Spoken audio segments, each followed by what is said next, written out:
Maven knows exactly why she's disinvited from the Christmas Eve show and why she's not welcome on any of my platforms.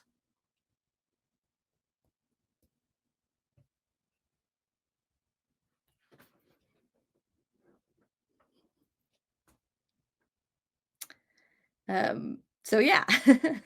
So obviously she asked me like, are you sure you don't know? Because he says you do. And I just, oh, just wow. Wow, wow, wow, wow, wow.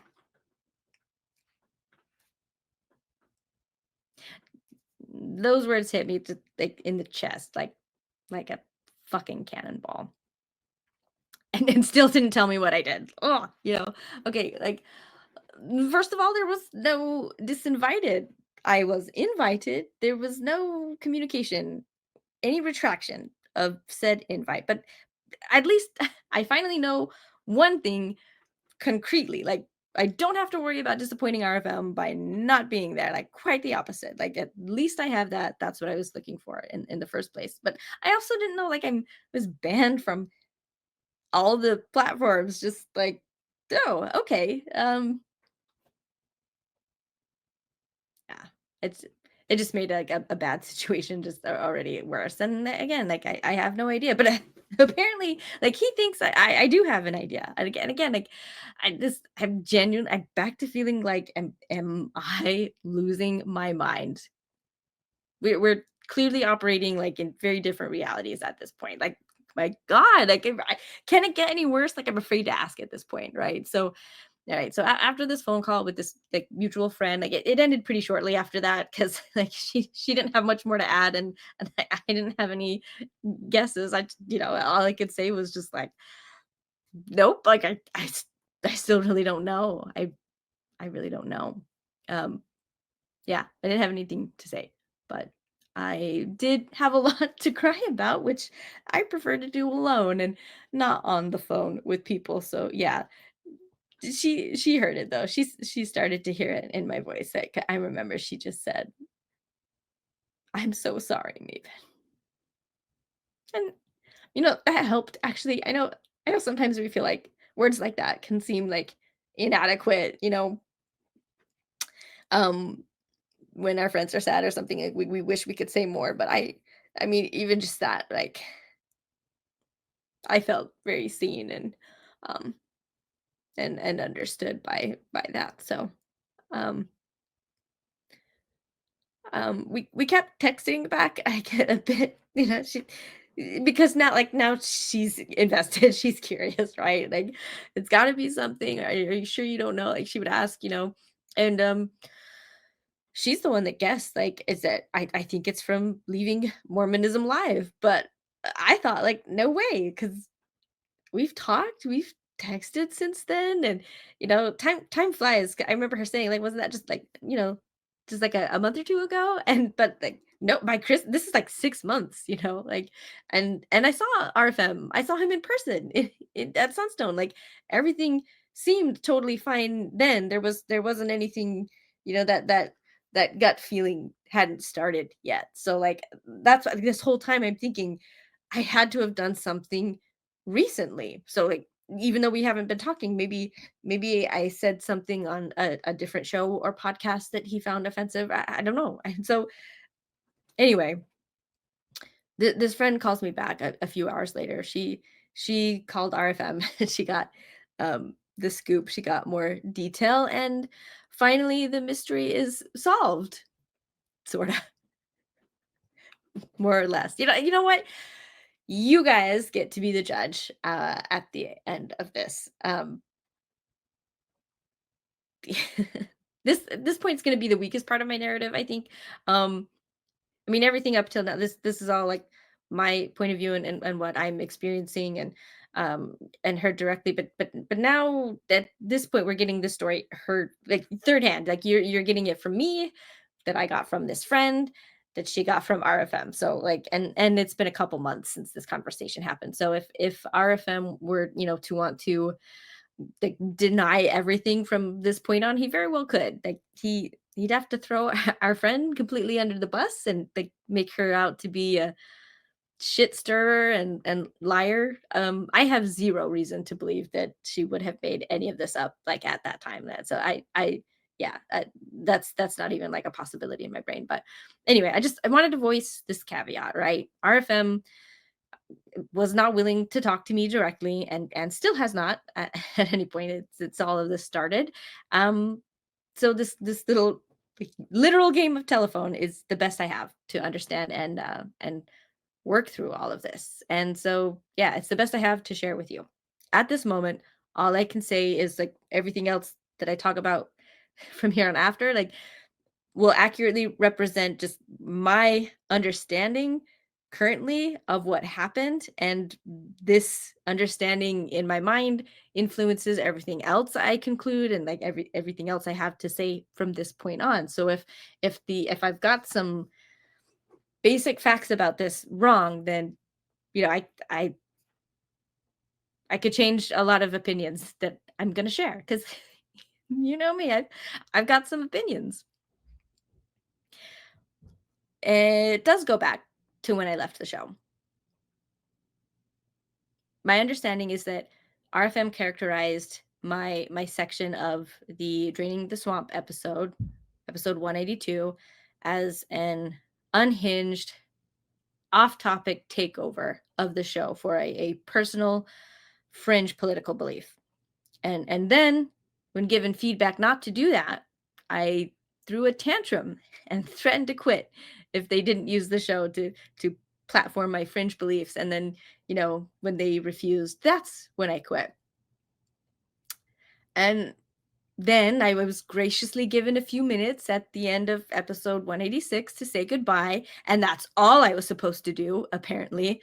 But instead, again, I turn it into another opportunity to go on yet another just unhinged political rant and take the time doing that instead. And lastly, the final straw was that live chat on the Mormon newscast that after that bill, the text Bill had sent, it was in our group chat, so RFM saw it too. So when RFM saw that text, he went back to watch the show and watch the live chat specifically to see what I'd done and what I said, and what he saw infuriated him.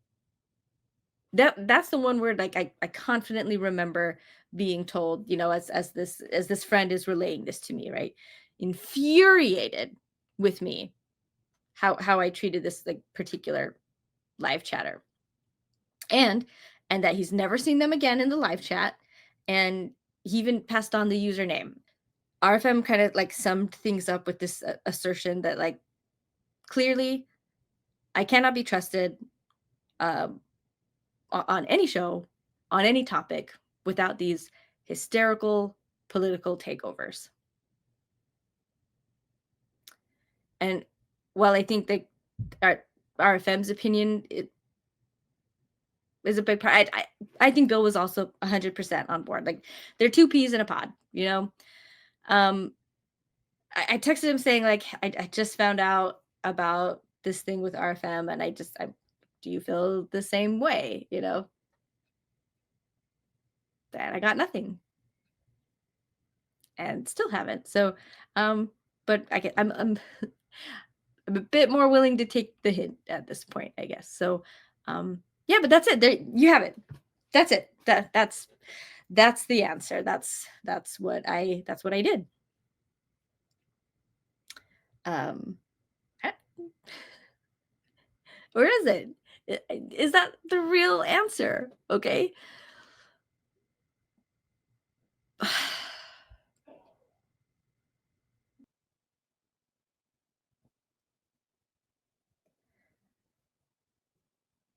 But let's start with a recap, okay? Because ultimately, like, this is what stands out to me, right? When looking at how things played out, right? Obviously, like we've hurt each other, right?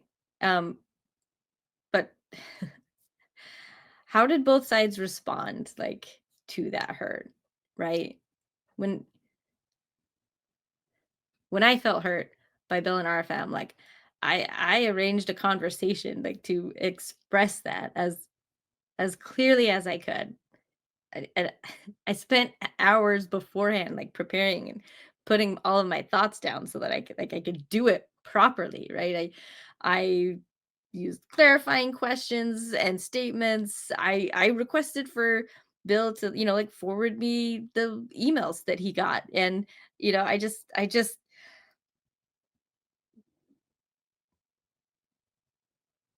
I put everything out in the open for them. And listening to them too, like, that's how I confirmed that that I understood their position correctly the first time, and, and that was devastating news for me, right? And enough to make this decision, like, not to work for them anymore, enough to leave the show, like, but I'd still be willing to come on if they needed me in a pinch, just as a guest, not an employee anymore. And remember, like I said, I left quietly and kindly and delicately as I could, with, again, with a mind to protect my relationship with them and their reputations and standing in the community, like, again, at my own expense morally. I didn't want to tell you guys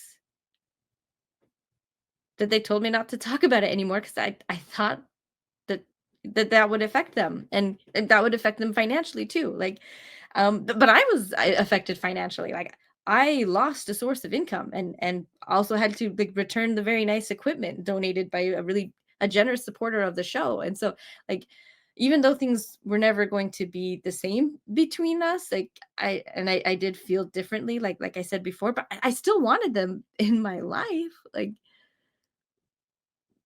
despite this betrayal, again, of my humanity, of my personhood, that is how I have always seen this, like, I still never stopped treating them like human beings.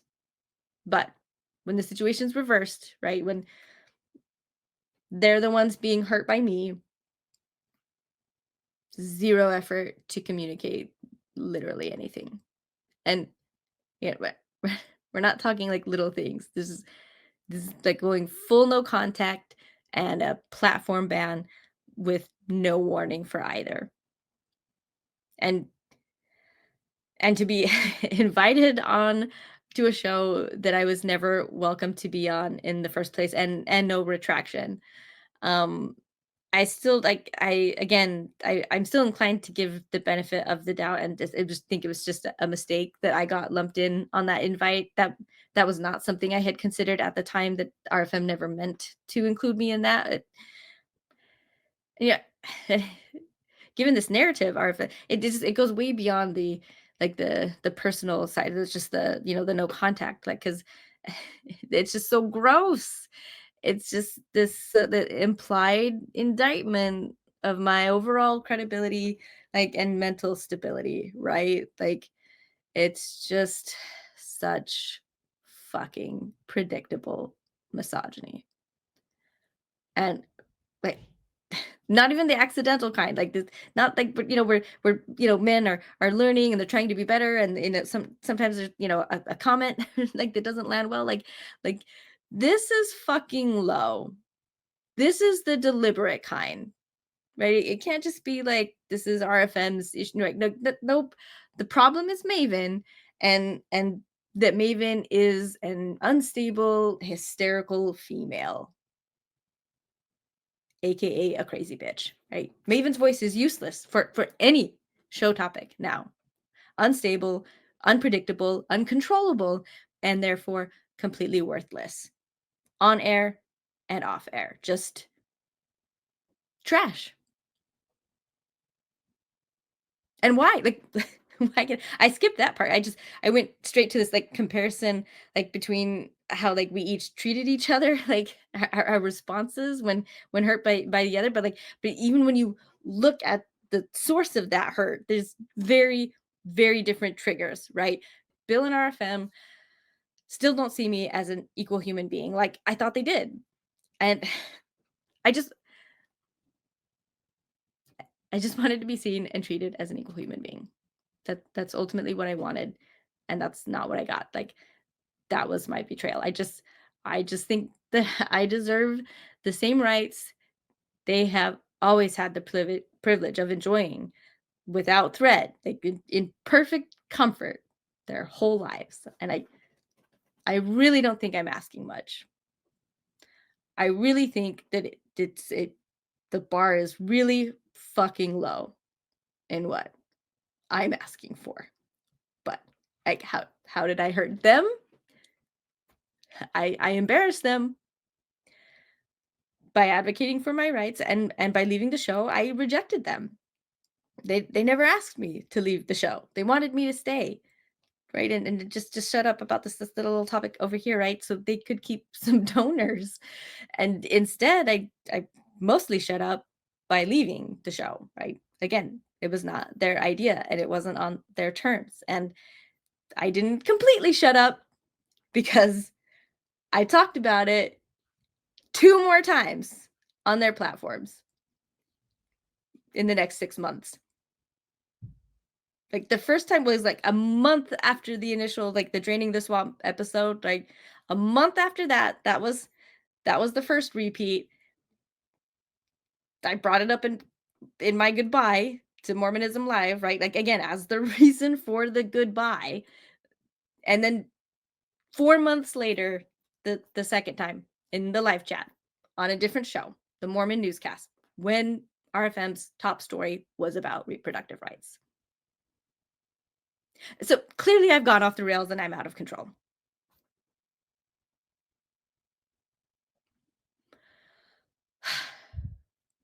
Right? And it's not like those were the only times I interacted with the show, like, since episode 182, right? I've been participating in, like, discussions, like, about other topics too. I but oh god, every time I talked about reproductive rights, it was relevant. On the show, like, every time, my whole career on the show, it was relevant to the topic. So, yeah, I don't appreciate the characterization that this is all I can talk about. Yes, I'm passionate about it, but, that's just bullshit. I've been in many other chats and many other shows on different platforms with a variety of guests and a variety of topics. So, like, that is really uncalled for, really unfair. But it's a useful characterization for both Bill and RFM, isn't it? It's always useful. Like, that's why guys do it. That's why men do it. It's a default. It just God, I'm tired. I'm tired, guys. I'm so tired. I thought these men were better than that. Like, obviously they weren't at the level, like, of equality, like, feminism that I expected, but I didn't think that they would, like, you know, dive for the bottom and just do the typical, like, she's a crazy bitch. And again, I guess I'm surprised this could happen when I genuinely tried hard to prevent this. This is literally exactly what I tried so carefully to avoid, like, from the beginning. I genuinely thought I was being most helpful by leaving the show. Like, it wasn't a punishment for them. I wasn't trying to be punitive, right? But now I think maybe it hurt their pride anyway. It's rejection. It's a form of rejection at the end of the day. But, like, and even now, I still think it was the best thing to do. I wouldn't change things. I don't think going back. The only thing I would change is maybe being fully honest up front, and just letting whatever happen back then, instead, like, of waiting till now. But just, especially knowing the limitations the relationship had, that it was a lot weaker than I realized. And I know I'm glad I've seen what I've seen. Like, it hurts to see how just how fucking easy it is to just, like, thoroughly, erase me from their lives and like throw away a whole person. Like but I honestly I think this is the best time to have found out, I guess before investing any more trust or effort. Yeah, I think I'm coming out relatively unscathed. Like I've learned some good lessons, like hard ones, and unfortunately, it comes at the cost of being more jaded and mistrustful towards men in general. Like, and I really try not to. Like, but what I haven't figured out yet, and maybe this will come to me with time, is just how to spot this like earlier. Like I've accepted what's happened, but that doesn't mean that it actually makes any sense to me still, because I never expected this, that Bill and RFM would treat me this way, like, not in a million years. So,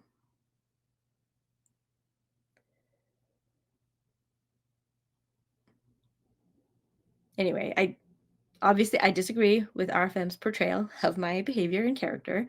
Um, I also I don't think that's how RFM honestly sees it either. I don't think it's a genuine representation.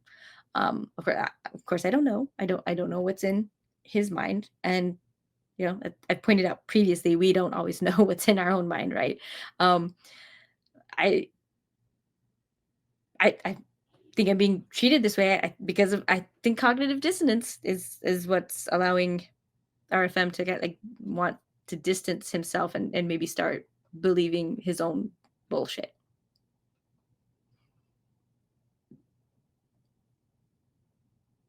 And same for Bill. Right? Again, I think they're both really in it. Even though like a lot of this is like me and RFM, but just two peas in a pod, like I said. And I just like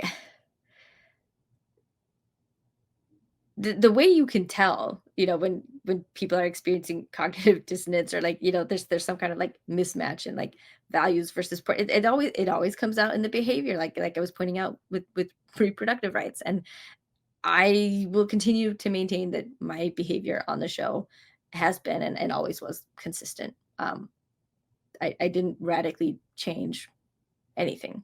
So if if we go back and look, right, like I mean, first, like that very first episode, like painting it like some kind of takeover. Again, I was invited. It gave verbal invitation via phone with RFM, and then confirmed in a text. Okay, and with minimal instruction, by the way. Like, yeah, in hindsight, probably should have been shorter, but like and different tone, but whatever. I can't change any of that now. Like, I've never been made to feel any time that I popped up before was any kind of a takeover. So yeah, again, so is it really my behavior that changed on this, right? And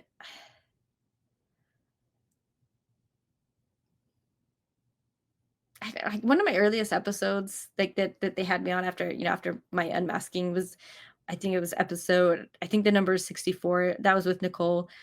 We that totally talked about reproductive coercion in Mormonism and regrets and effects of it. Like way back then, I've always addressed consent. I've always addressed bodily autonomy. Maybe not always like necessarily about reproduction, but even I did, because I know I brought up Elder Anderson's talk in many episodes like throughout the years, and I just again it's not something new or strange or like unhinged. It's there. It's like the pieces have always been there.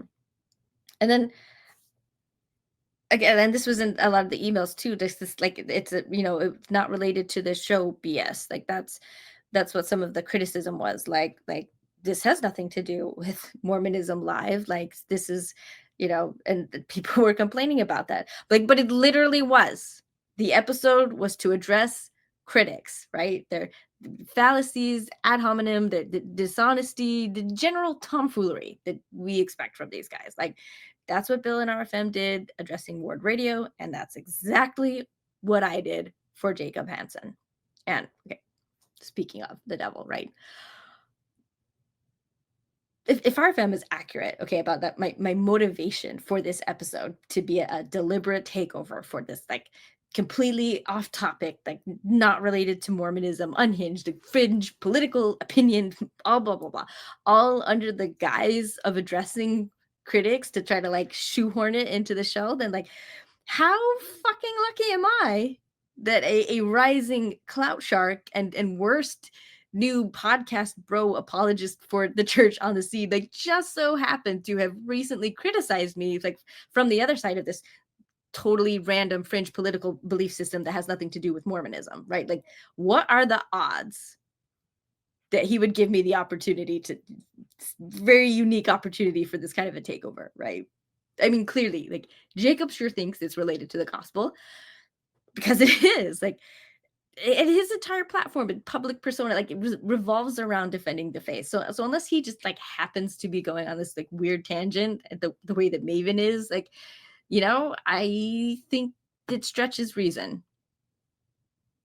Like, do Bill and RFM think that Jacob Hansen and I just happen to fall on opposite sides of something so fringe and not related to Mormonism? Like, is that a coincidence? Like, do you think Jacob is a vile, hateful man child about everything else he thinks, but he got this right? Like, I feel like Colby Reddish might come in on me. Just because Jacob is an immature, sorry excuse for someone approaching 40 whose hairline is 20 years ahead of him, and emotional maturity are 20 years behind. Like, it just, okay, Jacob being wrong about some things doesn't mean he's wrong about everything.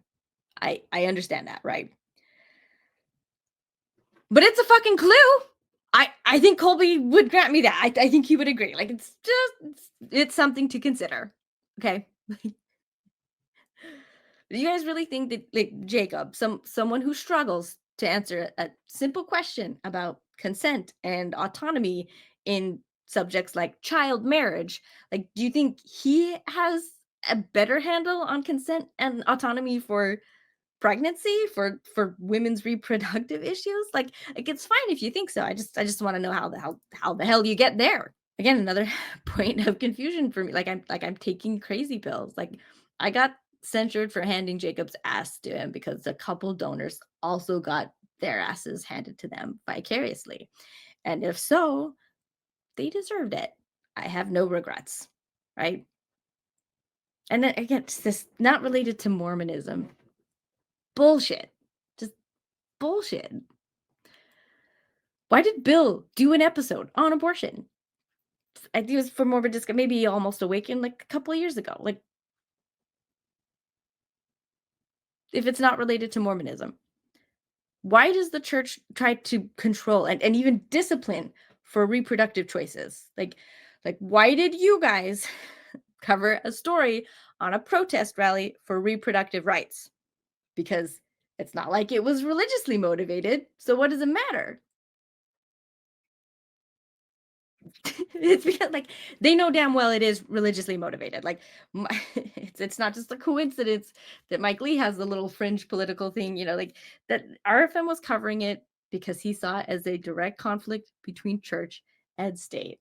Like, why I don't get why Bill and RFM felt okay to just like bold-faced lie to me like that. Just treating me the same way like the church treats all women, like just try like gaslighting the fuck out of us for every issue that we bring up and just and like telling us like it doesn't matter.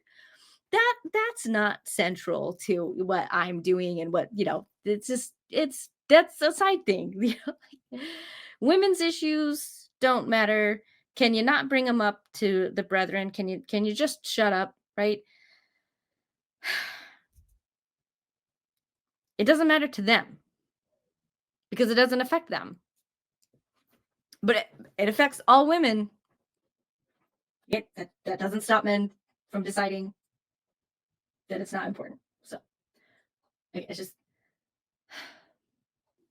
just more bullshit. there's more accusation, right?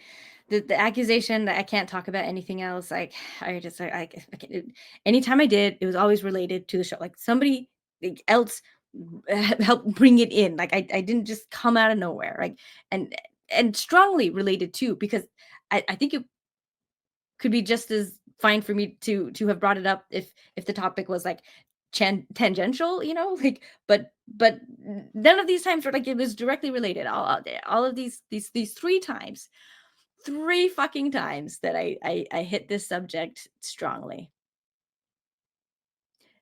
It was on topic every time.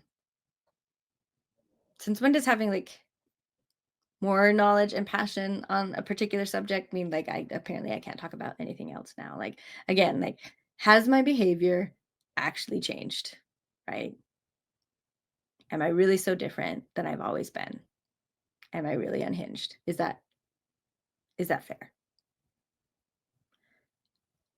I'm also like I'm especially sad that, like, our family's describing, like, our that phone conversation, right? Like, as me, like, throwing a fit, like, just throwing a fit and having a tantrum, I guess, giving ultimatums, like, that's not what that conversation was.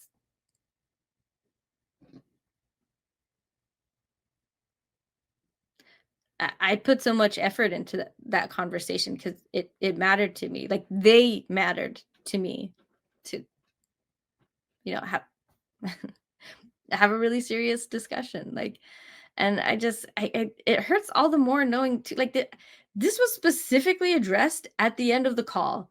They asked me what it was I wanted from them to stay, and there was nothing. I never tried to use, like, my continued employment, like, as leverage for this, like, at best, like, maybe I can chalk it up to, like, faulty human memory, but it just seems like a kind of a big thing to get twisted exactly the opposite of what was said when this was directly addressed. But there's still more, like, patterns of sexism here, like, different things. I mean, just going back to my phone call with Bill and RFM, the one where I ended up resigning. Okay, I was so caught up initially in just the overwhelming realization that they don't get it because they still don't see me as an equal, that I didn't consciously notice how patronizing and condescending the call was, like, on top of everything else. Like, I definitely felt it though, like something gross and slimy in my gut, whenever men are using kind sounding normal civil language to gaslight or mansplain or dismiss or manipulate or patronize, just whatever. It's just, I always feel when it's happening to me, but often, like, I mean, the reckon it comes later. I need time to reflect usually and kind of parse things out before, it's easier to see and figure out. But in the moment, even in the moment, it feels gross. It feels bad. And it feels really triggering because you already know you aren't being listened to and won't be listened to no matter what else you could possibly try to say. And I think honestly, like, that feeling of just utter and complete powerlessness to be heard or even just be seen on equal footing, just to even, like, be approaching the table on equal footing, I- to me it is the most deeply painful experience as a woman trapped in patriarchy, because I still am outside of the church. It's just, it's still everywhere, and it's in the the government, it's in the secular, it's everywhere, it's everywhere. And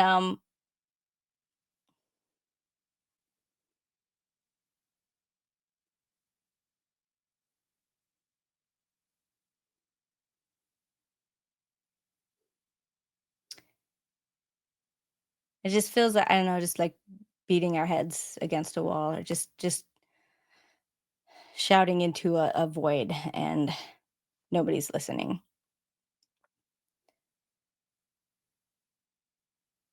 And I think this is the most uncomfortable and hurtful and harmful experience because it just, I don't know, exposes this like raw nerve, this nerve ending of truth that I've been trained, that we've all been trained if we're in a patriarchy, and especially in one that sees that as a good thing and supports it.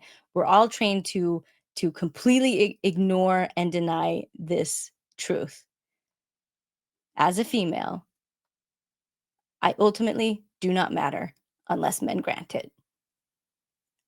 Not my dreams, not my education, not my experiences, not my happiness, not my well being, not my consent, not my autonomy, not my health, and definitely not even my life.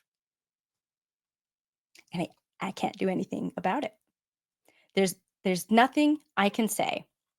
There's nothing I can do to make myself matter to men who don't want me to matter.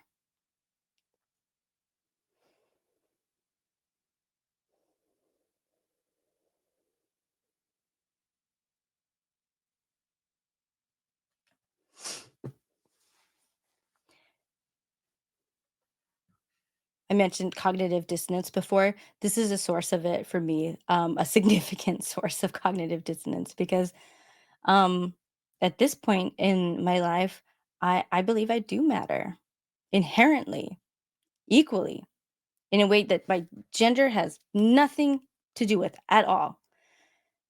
And more than anything, I desperately want to see that reflected in the reality around me. And especially, most especially in important conversations like this one was with people that I love and trust. And it hasn't been just Bill and our fam, but my family too.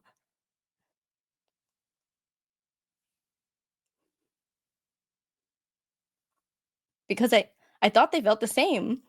They all of these people, like they claim to love me, they claim to care about me, but here I am yet again begging and pleading for these people just to validate my full worth as a human being. Please stop using my gender as an excuse to keep discounting my humanity down to a bargain bin, limited use only knockoff version that's worth less, that's missing key features, and that's such low quality that it just immediately falls apart under duress. Like, just let me have the real thing. And they couldn't do it.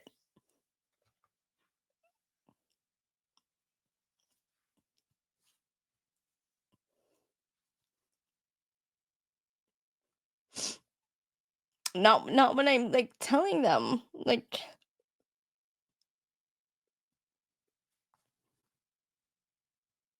how much it hurts and how much I need this, and please.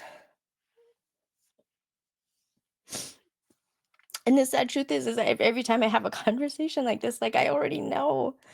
I already knew it. I knew all along.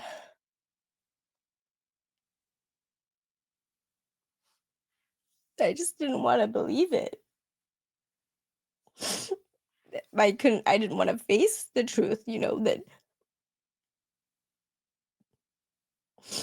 that if they were able to, and if they wanted to, grant me the full value of the real deal that they enjoy for themselves in full confidence that they deserve no less, and that these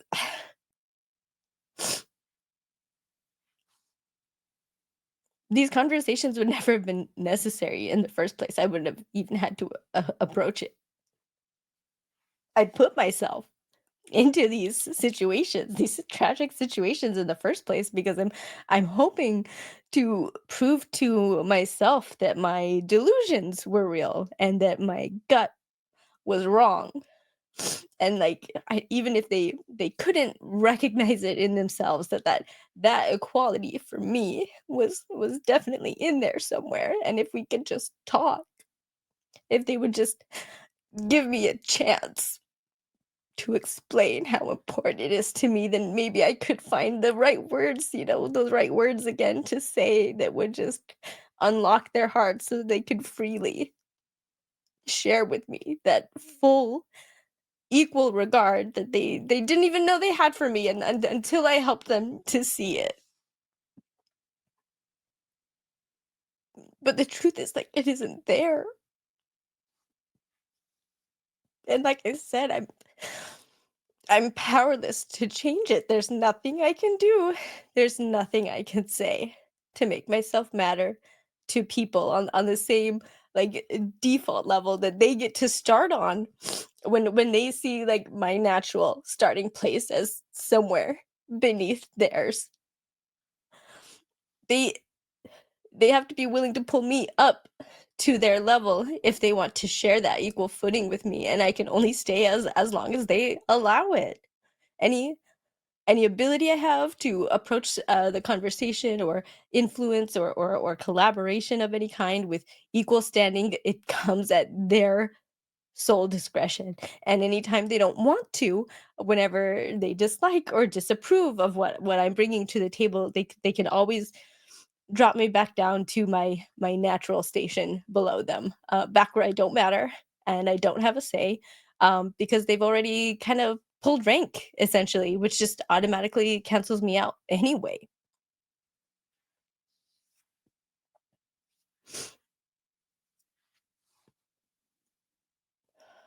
It's insanely heartbreaking and frankly terrifying to face it when that happens. Like that's a really intense cognitive dissonance, and it makes sense that there's a reason, like, by our nature, it never lasts long, it can't last long before our brains just kind of come to our own rescue with some really, really comfy denial and self-deception, you know? "No, no, no, no, no, no. This conversation isn't completely futile, like, Bill and RFM are totally listening to you as an equal." Because they have before, so that means they always will, right? They're not just going through the motions. They're not pretending to consider what you're saying while knowing all along that they're going to pull rank and discard everything you say anyway and walk away with the exact same opinion. No. Yeah, they're definitely listening. And then, my goodbye, like, calling that a rant, like, my little 10-minute goodbye at the end of episode 186 that just, you know, I'm supposed to say goodbye, but I just did it. Yeah, another takeover again, right? And then I could characterize the whole thing as a rant, and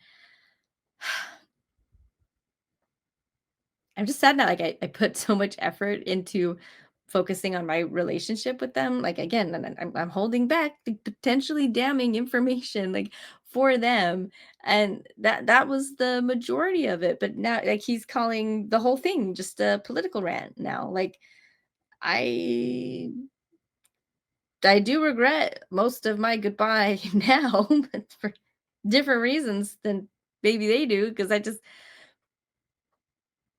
it's so cringy now. It's so cringy to me. I feel embarrassed. Like, I think they can edit that part out. I wouldn't mind. I wouldn't mind if that whole goodbye just kind of got pulled off because yeah. I was I was struggling with my own cognitive dissonance at the time. Just is, caused by this again this gap and this desperation I had to like cling to this belief like that Bill and RFM saw and respected me equally as a human, and that like these recent actions like proving that they did not. Like I just I, I was having a hard time. They never really saw me as a human being, I don't think. So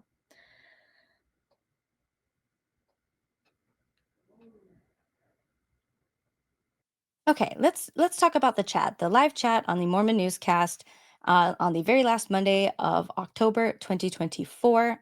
I believe that was October 28th. I'm not looking at a calendar right in front of me. But anyway, it's I think sufficient for you to figure out it was the last Monday before Halloween. And RFM's top story was Mike Lee's attempt to suppress the press in Utah because of a reproductive rights rally at the Capitol. Now, the story behind this, if you recall, when I went through it the first time, as my friend got it from RFM, again, just acknowledging that we've got this. Okay, let's talk about the chat, the live chat on the Mormon newscast on the very last Monday of October 2024. I believe that was October 28th. This is the one where RFM specifically says that he is infuriated at my behavior, infuriated. And he tells our mutual friend a specific username who I will just call Orange Blossom. He painted this that like that I was so rude to Orange Blossom, just completely, I don't know, just unhinged, just whatever kind of behavior that you would describe as infuriating, and more or less that I chased her from the platform and she's never been back since. And supposedly he has actually looked for her to see her show up in the chat. The strange thing about this is that Orange Blossom was never in the chat to begin with. And so I just find it deeply troubling, deeply suspicious, deeply problematic that RFM can be so worked up about an individual in a chat that wasn't there that I supposedly offended. But um let's say, I mean, obviously it's somebody else. There is somebody that I absolutely engaged with, and so I will go over that. I'll go over the main parts of what our engagement was in the live chat. But I just wanted to point that out. If I was so infuriated about how somebody in my chat was treated, and I felt, honestly upset that they were no longer engaging on my platform, I think I would remember who it was. That's all I'm going to say. So the actual person that I was engaging with, I will nickname Periwinkle. So yeah, Orange Blossom isn't going to be here because she wasn't there for this.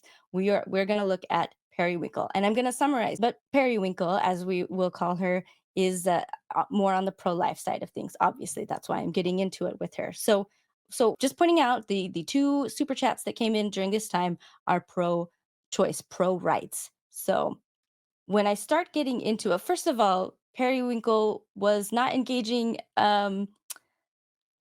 kindly, or well, how do I say? Yeah, kindly, or genuinely. And you'll see later people start to wonder, start to honestly think that she's a troll or even a bot. So she comes out hot. She gets a timeout from the mod.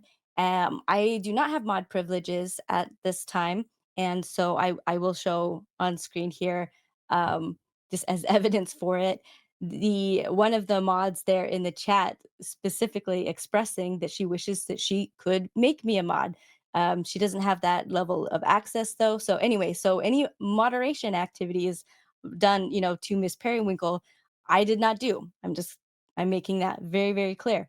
So yeah, but Periwinkle was not appreciative of the timeout that she was given, and she comes back arguing, for which the mod stands up for herself, as well as other members of the chat, by the way. So that's where we're starting at already, that like very early on, she was given a timeout so that she could come back, not banned, but given a chance to come back to engage respectfully, I guess, and honestly with everyone else. I'm pointing out how abortion bans do not reduce abortions, but um, pro-choice laws, pro-choice initiatives, just the pro-choice movement is better at reducing abortions than abortion bans are, than the pro-life movement. And so when you look at that, if the point is that you're trying to save the unborn and you're viewing abortion as murder of the unborn, then obviously that means that if you are causing more of them, you are murdering more babies. So I keep asking her that. In multiple ways, because she doesn't seem to be understanding it. So a lot of, it's not that like we're going back and forth and back and forth and back and forth, but it's just me repeating the same thing. And she keeps insisting like that her views aren't all like all pro-lifers' views, which you know how I feel about that. But I'm just trying to say, like, I'm not even talking about what your views are. I don't have to know what your views are to know that pro-choice is better at um reducing abortions and also increasing levels of care. Like it's just that's the hard data. Is it better to call yourself pro-life in principle because it makes you feel good versus actually in reality having the effect of reducing those abortions? But again, she does not understand the question. And she admits that at one point. She says, Maven, I'm sorry, I must be dumb. I just don't understand what you're saying or why. So the fact that she seemed to struggle so much to understand what I was trying to say or what I was trying to ask her, I got to the point where it started to make me think of or see similarities when I have interacted with very, very entrenched true believing Mormons. If you're familiar with the bite model, we've got behavior, information, thought, and emotion control. So this was seeming like thought control. So I make that observation. I say, interesting. I feel like I'm seeing the same kind of brainwashing response in Periwinkle that we see in members. I don't think she's misunderstanding me on purpose. And so she misunderstands again. She says, "Where did I brainwash you?" Again, she's still not getting it. She says, "Where did I say that?" She goes, "Maven, Maven, Maven, where did we go wrong?" And I just want to point this where did we go wrong? I just appreciate it because and she's saying she's not even just putting it all on me like what's wrong with you? Where did you go wrong? But where did we go wrong? We are having a miscommunication, but she does say, why are you focusing on me? I tell her, I say it's like when you say something to someone in plain English but they still can't hear or understand what you're saying because of mind control. That's all I was trying to say and all I was trying to explain to her. So at this point I really haven't said anything all that strong because I just had one argument. But for someone else in the chat, I'm actually asking them for help. Like if you're willing to contact me, maybe you can help me with my messaging a little bit. As a response to me asking about how to tone down my messaging, she says something that I interpret kindly, and I interpreted it kindly then too. She says, "I think you're just passionate, Maven." And then there's other agreement. We have someone saying, "I like the vim and vigor of Maven." So at this point, we're not even arguing about pro-life or pro-choice. This whole like back and forth is about what is behind the misunderstanding, the nature of the misunderstanding. So again, RFM is so upset, but like I've argued with this poor woman about pro-life versus pro-choice stuff when really most of this back and forth was us trying to communicate better and understand each other. We do start getting people frustrated and upset and impatient. So we have one that's upset with me, asks me to drop it. We understand that you are, I think, passionate is what she meant to say about this topic and want everyone to see it your way. But honestly, if anyone was pushing the issue like you with any other topic, they would be in timeout.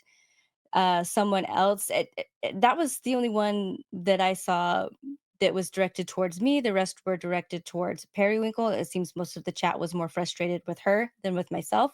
So one of them says, Periwinkle, I don't think this is going anywhere. Maybe agree to disagree. Not saying you can't continue, just saying it's probably not productive. Dave comes in and says to me, I think it's a bot. We have another person come in who says boot her. She's purposely inciting division. Dave says agreed. This is where Bill comes in. He types in, can we abort the abortion disagreement and not clutter the chat? And I didn't see that at first. Again, there's always like a little bit of delay. So keep that in mind as I'm going through this. So I just point out to Periwinkle again, I ask you a simple question more than once, yet you interpreted something different. And then this is where she sees everyone else calling for her to be booted. So we have another person saying, your cult is smaller than you think. This person saying again, yes, read the room. And I come to her defense. Okay. I remember her. I know that she's not a bot. I know she's not a troll. So I come in and I defend her. I say, no, Periwinkle is cool, usually. And then she answers back to me, yeah, Maven, yeah, we don't communicate well. I agree. I don't understand what you're asking me. And then she says, yes, done, which I assume is in response to Bill. And then so I just say, I'm just weirded out by the misunderstanding. It's not like you. And I genuinely was like at this point, just like thoroughly confused. So she's still misunderstanding me. She says, why don't you believe me? Why would I lie? And I tell her, I say, "I know you're not lying, Periwinkle." And then she says, "Okay, thank you, winky face." And I give her a purple heart like I like to do. It's frustrating to me that RFM would paint this as just me being so vehemently rude to this person to chase her away forever when I think if you're actually looking at the chat, it's very clear that despite our disagreement, we're actively trying to work together and to understand each other and give each other grace. So yeah, so I thank everyone. I'm just now like more bothered not about the pro-life, pro-abortion thing, but the fact that she didn't understand what I was asking. And so I take it to mean that I need to communicate more clearly. And she says she agrees. She says, "Yeah, maybe." And then Dave comes back in, who had was asking her to be booted, thinking that she was a bot and not an actual member of our regular member of our audience. So he apologizes to her too. Again, after after I've defended her and you know and said for her not to be banned from the chat. So Dave says, "Sorry, I snapped at you earlier. Maven has been kind to me, and I thought you were attacking her. Didn't know you were friends. My bad." She answers, "No worries. I get it. I'm friend, not foe. LOL." So we wrap it up within 10 minutes, and we weren't arguing about abortion or pro life, pro choice, anything. It ended on a good note. It ended with us laughing at flat earthers together. And then again, I just want to say, like, we never even got the chance, I guess, to argue because we just couldn't even understand each other in the first place. And so that's all. That's all it was. With Bill saying, sending me that text the next day, and again admonishing me for continuing to argue after he had said, to wrap it up, because we did we did wrap it up as adults. We wrapped it up, and we were still friendly the whole time, even when we were getting frustrated with each other over the confusion. We were still respectful. So I let me pull up that text again. Maven, I'm writing to share a few thoughts about our episode of the newscast on Monday. In that show, we covered a story on reproductive rights, and such seemed to lead to a debate and argument in the chat that extended far beyond the story. I even stepped in at one point and asked it to cease, and it didn't. And he's wrong. It did cease. We ceased it. There wasn't anything to really cease, but again, within 10 minutes, we were completely done. He says this was extremely frustrating. I want the chat of our shows to be a safe place for post Mormons where they can disagree on things not Mormon. There it is again. Fuck. Why, why is it? Why are you covering it? Why are you covering it? Why are you covering it if it's not Mormon? Where they can disagree on things not Mormon and feel safe and feel friendship with those on the journey. And that chat distracted heavily from what we are trying to create. You left because we asked you not to sidetrack the show like that, but Monday it happened again, just in a different way. I am going to kindly ask that any future participation not turn into a soapbox to try to convince someone they are wrong on such an issue. Our content is not the place for it. This is the third time this has happened. Again, third time in 5 months where it's fucking relevant. Third time you happened, you did so in the goodbye episode as well as the episode after you deciding to leave. I have made the decision to simply not let it happen again. Please help us ensure the show stays in line with our vision and refrain from debating and criticizing those who disagree with you on that issue, as it is not in line with our vision of the chat being a safe community for those taking in our content, and we simply don't want the chat to digress into what it was Monday. Yeah. Which again was just two people trying to figure out why they were miscommunicating. Wouldn't want that to happen again. I appreciate your passion. And I share some overlap in feelings and thoughts about that issue, but our content isn't the place. I wish you the best and hope for your understanding. Thanks, Bill. Again, yeah, it's just weird. It's so weird that their content isn't the place, and yet their content is where they are covering this issue. It's bullshit. That is some bullshit right there. But I think again, this is where I guess finally they both had their final straw. I think clearly from that I didn't, but I went through the live chat for the two previous Mormon newscast episodes, and she was not in. Miss Periwinkle was not in the chat on the two previous weeks before this one that I engaged with her. But she was there the very next week, not for long. I think she only did a comment or two. So as far as chasing her away, I don't think I did. I didn't bother to look for more evidence beyond that because that already refutes RFM's claim that I chased her off. So um it's sad that they would talk to me about me like that in a way that's so clearly untrue. As someone that's modded the show for 2 or, 2.5 years, before leaving, like, there's definitely been worse, and Bill himself, Bill and RFM are not always well behaved in chats either, so again, it just appears that now all of a sudden there's just a very, very different standard for me, and my behavior than for theirs. That it just goes to show me that at this point, Bill and RFM are invested together. That they're determined to see way more into this than I think a reasonable person would, and um, that makes me very sad. Um, Anyway, I get, I think, a couple more texts from either of them, but they both started really reducing their contact with me at this point. And and again, there was never any discussion, so I don't know at what point they decided, either individually or together, to cut me off entirely. And then, as I explained, it took me a while. It took me a while to notice because, yeah, just was not ever expecting that, and again, real chill about communication with my friends. So there's just one last irony, I think.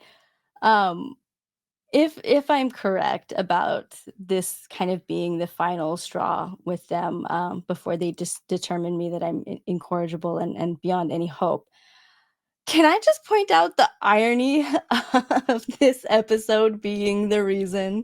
Like, literally on a story where RFM has a problem with a politician interfering with the press, reporting on reproductive rights, Bill and RFM decide to ban me from their platform for talking about reproductive rights, right? And also to institute the ordain women silent treatment policy, and all, without ever saying anything to me.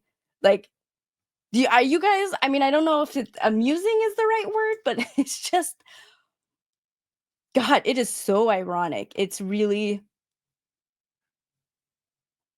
it would be funny if it wasn't so sad, really. That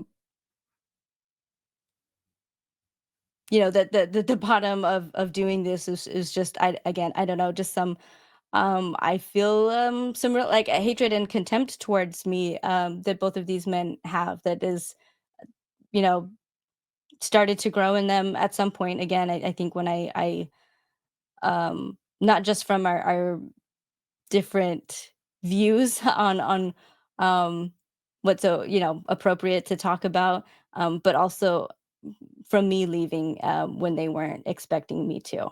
So I think that's when it started. um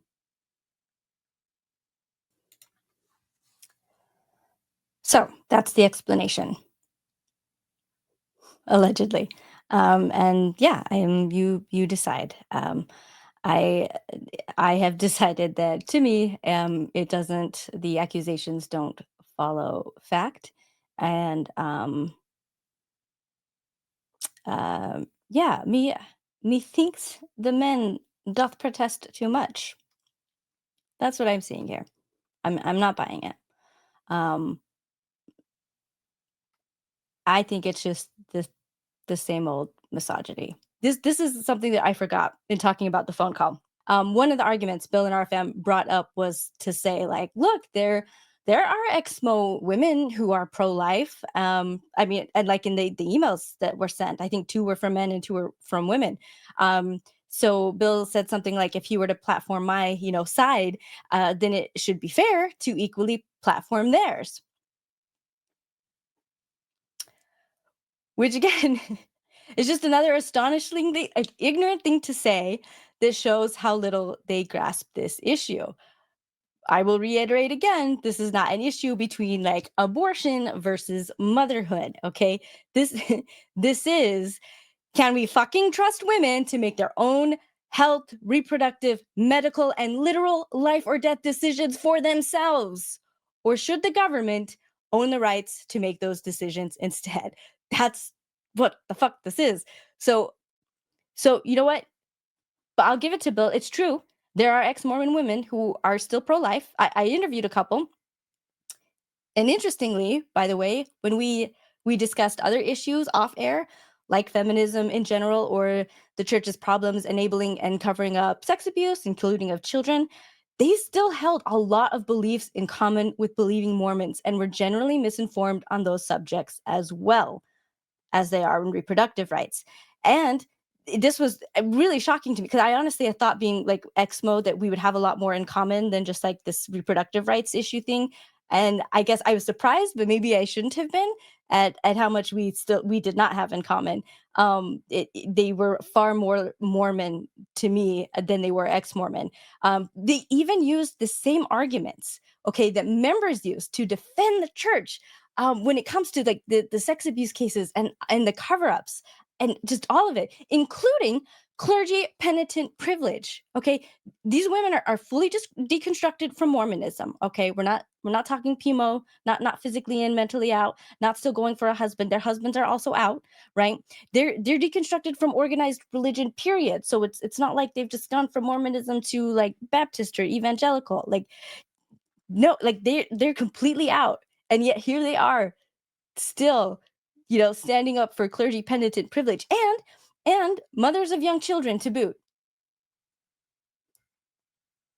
Not a clue, okay, and no interest in digging into the real impact of these issues for child safety, yet still quick to just reflexively defend the institution anyway, like by default.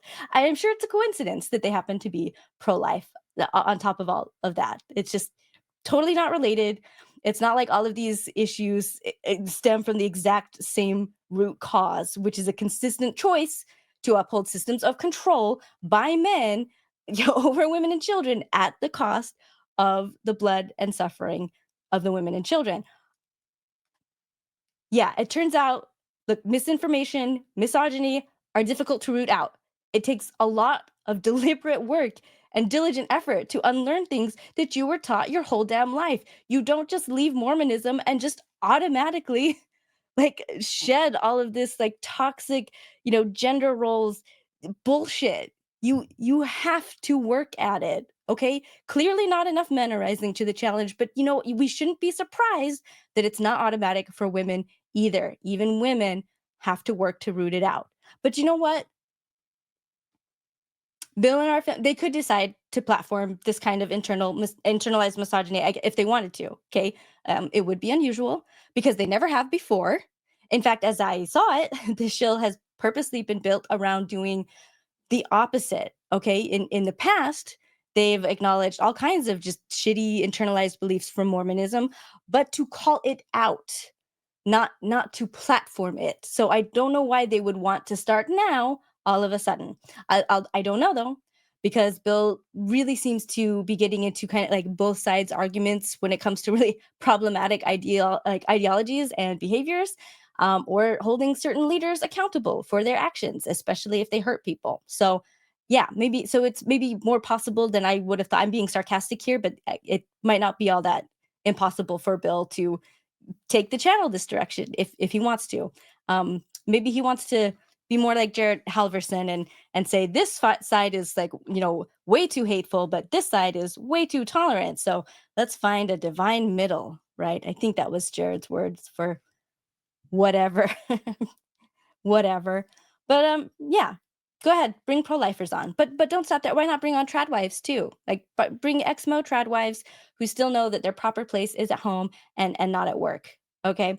While you're at it, how about having some self-hating gay people and trans folks come on so that they can also undermine their rights to bodily autonomy too? Like, why not platform that? And why not throw in some internalized racism? I bet Kwaku can help you there. He's been on the show before. I'm pretty sure you've kind of judged his internal racism on display, either if not that show, then on other ones. But you can bring him back now so you can affirm that internalized racism. Just go ahead and both sides everything. Point out how complicated and nuanced everything is, and that racists and sexists and homophobes and transphobes they all have moral reasoning for their beliefs too. Go ahead and prioritize the opinions of those who are seeking to strip all of us of our rights over those who are advocating that we're human enough to deserve them. Whatever.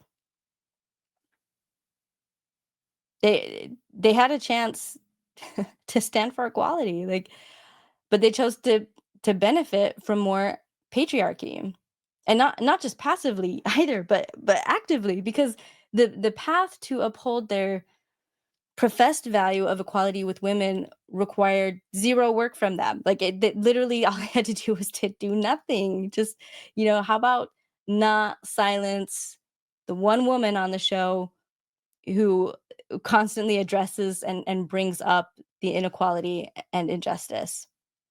I mean, it's not particularly brave, but again, just doing literally nothing would have been better and easier than what they did. They chose to act, not to defend my humanity from those threatening it, but to spare their fragile feelings from my rebuke. All right. When it came to actually stepping up, they chose to knock me down. And the snark is coming. Just keep this one just teeny tiny opinion that's never been relevant to Mormonism or our show ever, like, to yourself, Maven. It shouldn't be that hard, right? It's like wearing lipstick. None of this women's rights or human rights stuff. Like, that's political. It's too controversial. Like, I mean, are females human? I mean, obviously some of the time, but like, are they human all the time, right? There's room for a debate here. It's not cut and dry. There's nuance here, Maven. It's a very complicated issue. There's definitely a legitimate, like, emotional component to the issue. So we're not invalidating the pain that you and your family experienced around this. Like, it is an important part of the discussion, but there's also logical components to the discussion on both sides, on your side too, but also on theirs, and maybe you could explore a bit more. Like it just seems that you're really caught up in your old black or white, Mormon way of thinking is all. Like, you're just so far on your side of things that maybe you should try to, like, even it out with a little bit more research. Have you ever considered trying to understand the other side, from their own point of view? Okay, snark over. All right, and so if it wasn't clear, I've taken a few creative liberties when I rehash that. Um,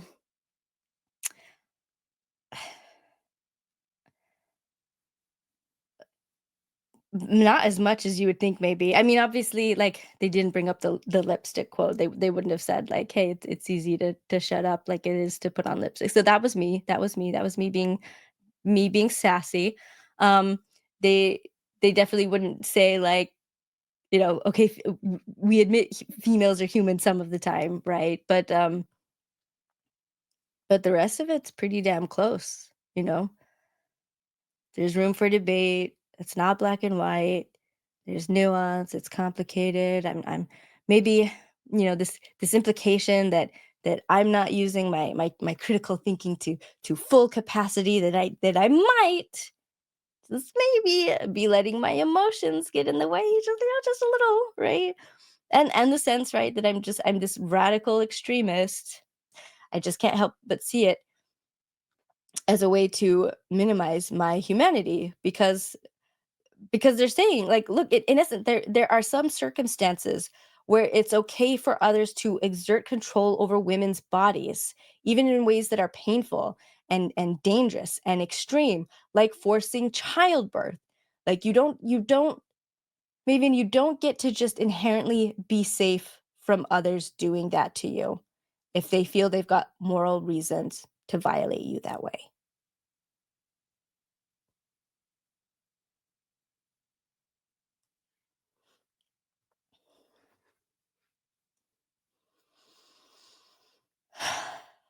Like I said, I came out of it feeling like it was a good conversation. I wasn't I was sensing some of these things, just hadn't put words to it. And again, I was still in a place where, um out of friendship and a desire to, um still love and trust these men, to I get motivated motivated to ignore those feelings and push them down, and try to make real what I wanted to be real. But the tone of the conversation, it was nice. It was an eerily familiar, politely patriarchal tone, right? Just two older, wiser men benevolently trying their best to just really gently course correct a younger woman that they're in some leadership over, whom they believe to be, unfortunately, wrong.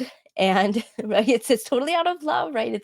Just like Jared Halford, it's out of love and out of concern for me that they're trying so hard to, delicately navigate me and with my female sensitivities, right? My feminine ears, my feminine sensitivities, just trying to help me find reason as they see it. I did feel a bit like I was getting, bishoped a couple times.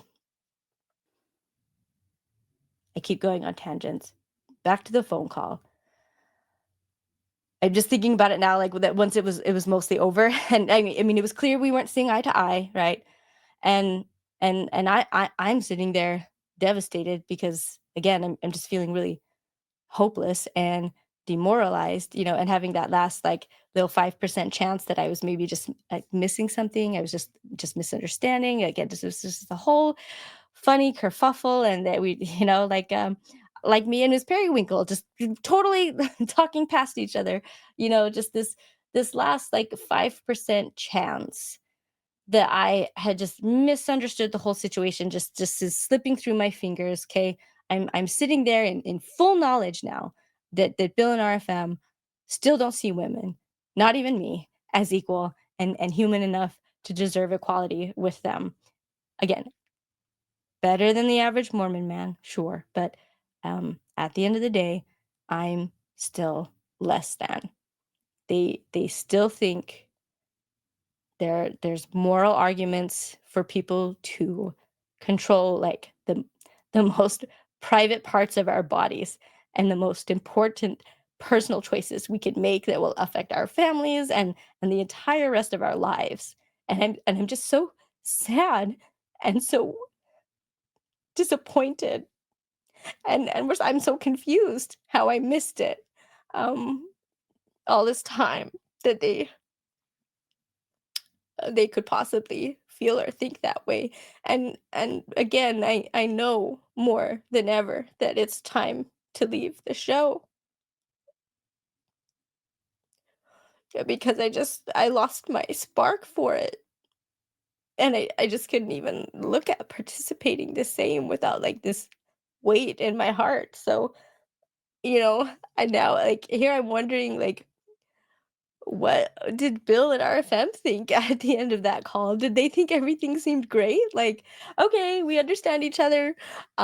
We agree that we disagree. And that you won't talk about it this, like, anymore. That's what we wanted. And Yeah, and again, without any kind of clear guidance as to exactly what about like reproductive issues I can and can't say anymore. Like let's just move on. The show must go on.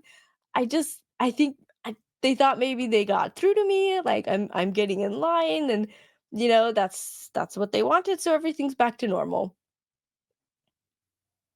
I kind of wonder if it was the same like for Ann Telnes. Like, did the editors at the Washington Post, did they think the same when they met with her? Like she could have just taken the feedback she was given. She still like she has tons of freedom to draw whatever she wants. It's just this one little teeny tiny exception. Just you can't go after Daddy Bezos anymore. But other than that, like it's no big deal. Like you have free reign completely. Beyond that, it's just one little teeny tiny thing, But for Anne and I, it it was a big deal.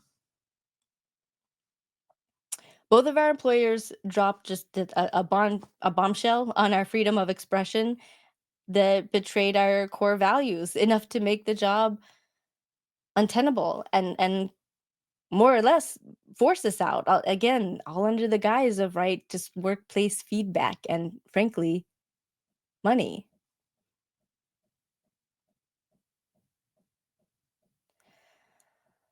If they actually if they actually thought everything was good and fine at the end of that call, like before I told them I was leaving the show, which I think they did because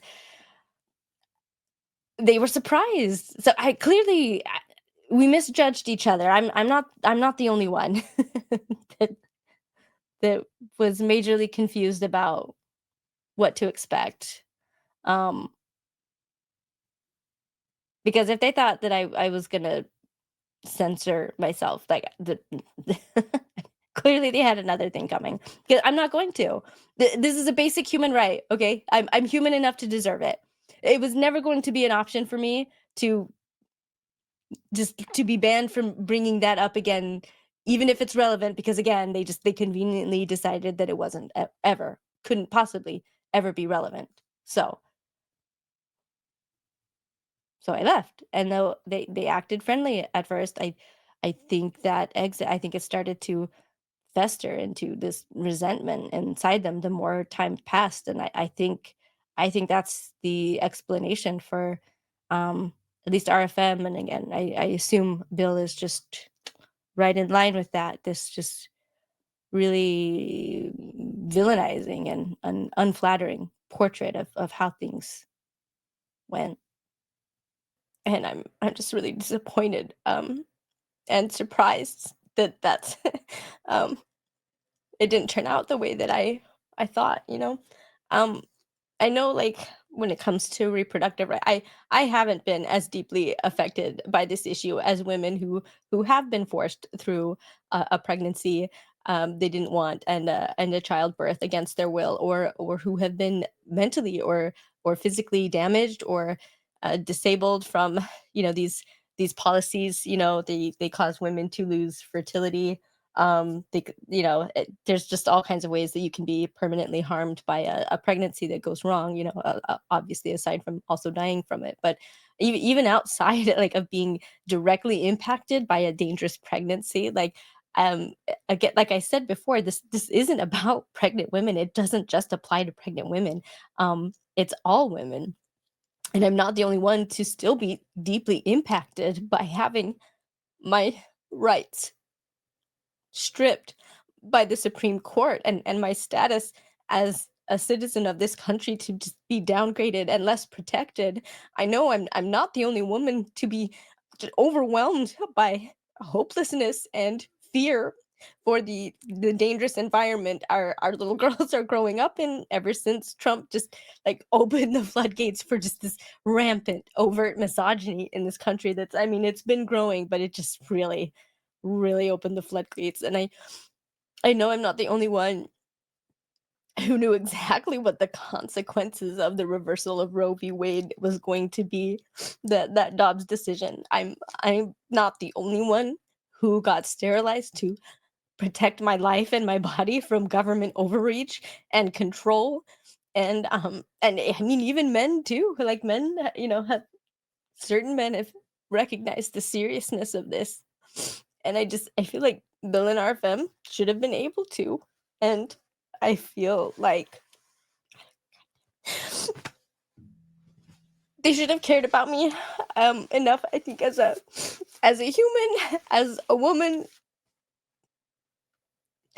as a friend, to share this burden with me and be willing to fight for my rights and my freedom. They should have cared more about me than courting donor money from people who support my degradation to property and would excuse causing me direct harm. And so I wonder why wasn't I enough? Like why were my personal experiences not enough for them to care? Why wasn't my pain or my mental suffering enough for them to pay attention to, rather than, I guess, just chalk it up to just hysterical emotions, female emotions. I feel like that had to be what they thought, like, that I was just being dramatic, you know? Because otherwise, I mean, if they thought my anguish and, a lot of women's anguish, if it was reasonable, you know, they would have understood, but since they don't, they must find it unreasonable, right? It has to be just stupid and myopic and, yeah, just overly emotional. And, it's not just, like, it's just not, like, the personal relationship with me and, like, my direct experience with everything that's happened, but, like, my knowledge on the issue. Why couldn't that be enough for them to listen to me? Like, I know Bill has shown he's done enough to scratch the surface of this issue and still, like, somehow completely miss the point. But I think they both should have been able to recognize that I've besides being somebody, like, directly affected by it, I've done the work they haven't done. I know more than they do. I could smoke most average people on this issue, and definitely every anti-choice person, because their position depends on propaganda and hatefulness and misinformation. I don't I know people are gonna have a problem with that, but look, like, I don't care if Bill or NRFM or anyone else listening, like, don't think that it's hateful. Look, Jacob Hansen doesn't think he's hateful. Elder Holland didn't think his musket fire talk was hateful. The Brethren didn't think the November 2015 exclusion policy was hateful, nor or the priesthood and the temple ban, or just on and on and on. None of them think that they're hateful or bigoted, but they were. They are.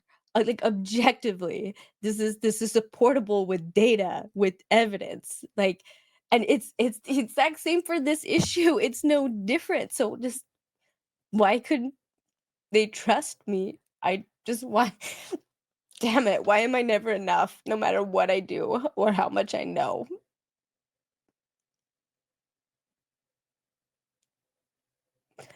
Why does it always feel like my fault when men refuse to listen or take me seriously, even ones who claim or act like they care about me? It's just it costs these men nothing to be wrong about this.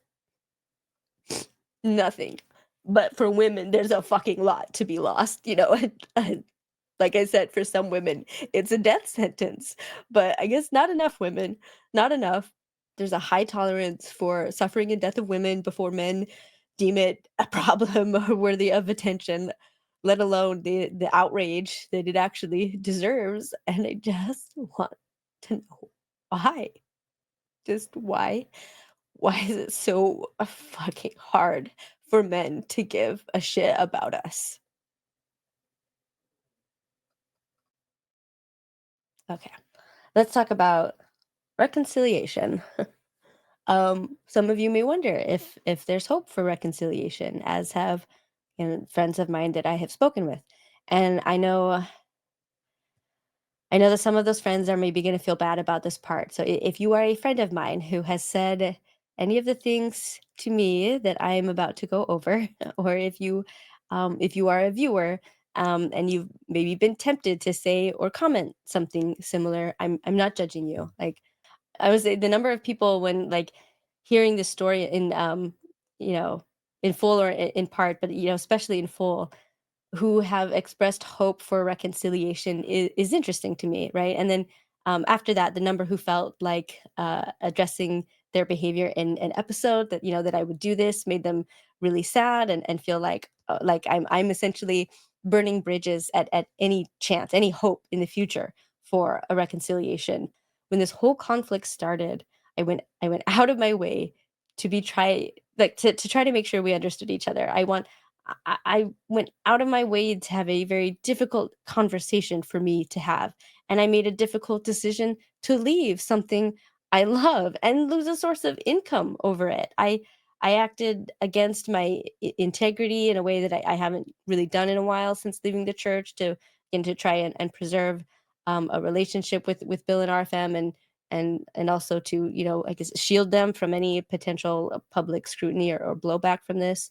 So, like, if anyone out there, like, thinks that there's something I can do to still reconcile with them, like, I would be curious just what the fuck that is, because I've literally done all the emotional work, like, between the 3 of us, and they've done absolutely nothing. There's always 2 sides to every story.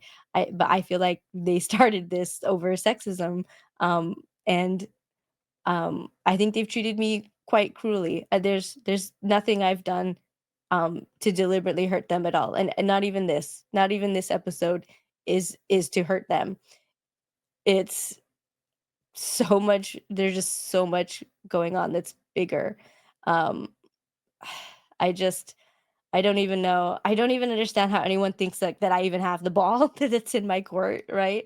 Like, or I'm the one burning bridges if I release this episode, because I mean I think it's like the bridge has been burned, guys. Like, it's gone. It ain't there no more. It's gone. They've cut off contact.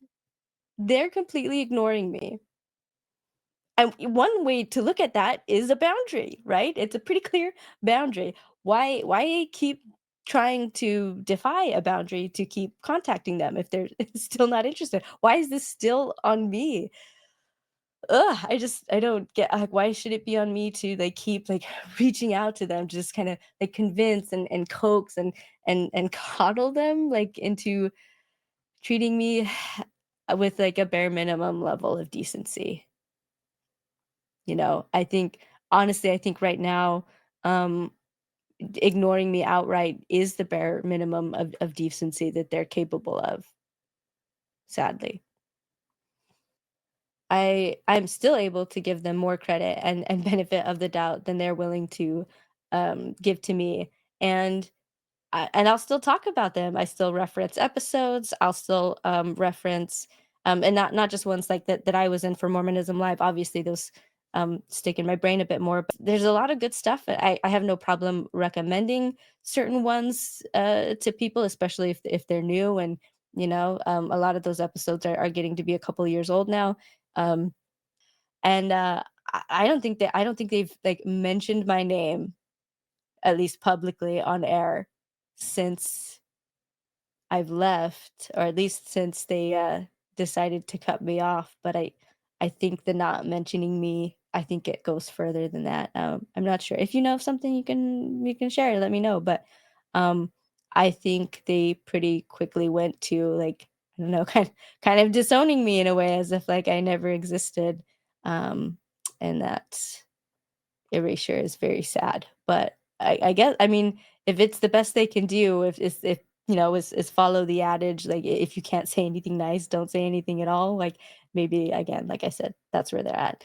Maybe that's the best they can do, is to say nothing at all. So anyway, yeah, it's just kind of weird, not weird. It's a little bit disturbing, I think, that um that there's any implication that I'm still the one to fix this. And like I said, that I should even want to, because um frankly, knowing that this is what they're capable of, why would I ever give them the opportunity to do this to me again? Ever. Like I just can't imagine I don't imagine how we could possibly go back to what we had before after this. Like if something like this happened to any friend of mine, I would not want them to go back to that ever. And and so I'm surprised that I have any friends who would encourage that. Again, no judgment. I get it's the same, I guess, for like anything uh, to I get to give my friends the benefit of the doubt.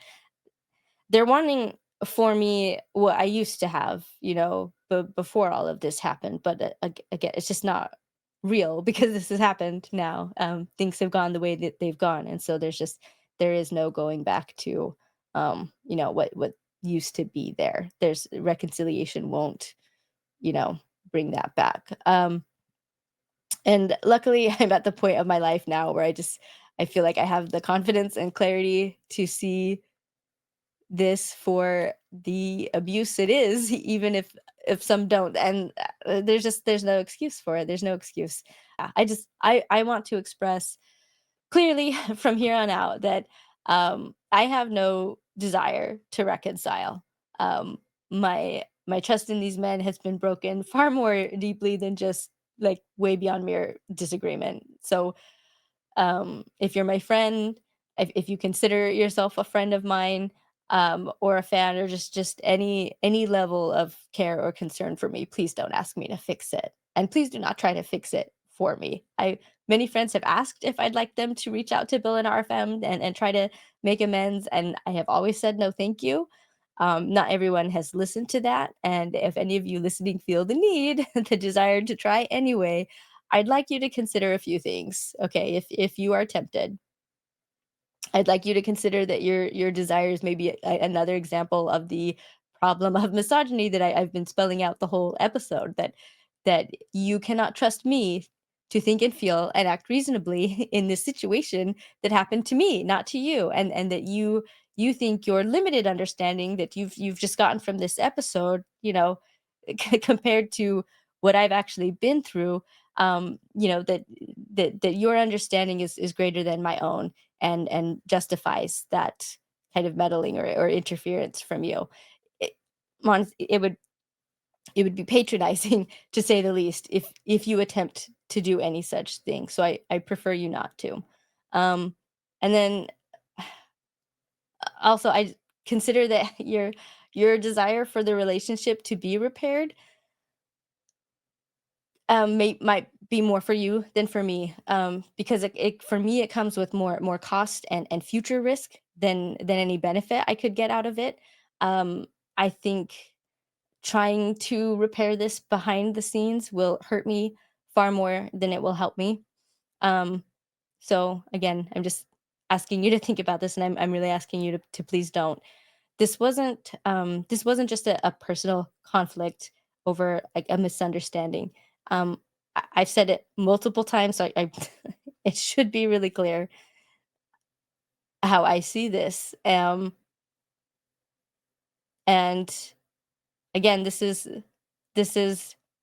my logic, this is my critical thinking and my gut and just everything, right? This is how it is, that it reflects reality. This is me finding out two men I used to love and respect don't see me as an equal human being, and when I brought it to their attention in hopes that they'd see that and fix it, they doubled down, and they showed me that they were capable of treating me far more inhumanely than I was initially upset about. So if you're really thinking that you care about me, then I'm just asking, please care about me enough to trust me. Please care enough about me to not want these men in my life anymore. And I would offer you the same courtesy for your own decisions, on how much they're in your lives or anybody else that you deal with, and anything you go through in your life. I would hope that it's an equal road that way. But for me, I'm done. I'm done. It's being increasingly brought to my, attention, certain behaviors of Bill and RFM that are kind of changing my opinion that, um, that this was just a personal snafu and just, like, one, like, male blind spot. But I'm really thinking, um, I think this is who they are, and maybe have been for some time, and maybe, because of my close friendship with them, I kept the blinders on. Um, I know I've defended both of them, multiple times about many issues, usually around sexism. It's RFM that will typically comment something that someone would reach out to me about, but, Bill is also not immune, and I would always, defend them and say, like, "Look, they're like, the that comment, a comment here or there, like, yes, it does show, so, like, there's some underlying, things there, like, for it to come out of their mouths, but the fact that they're trying so hard, and they platform women, and they treat me so well, and, they're just, like, they're so great and encouraging, and, like, that those are the bigger things that matter, and, I don't know, I'm starting to get really tired. I'm kinda tired of reaching across the aisle. Honestly, I'm tired of the mediation, and the peace building training I've done. I'm tired of street epistemology.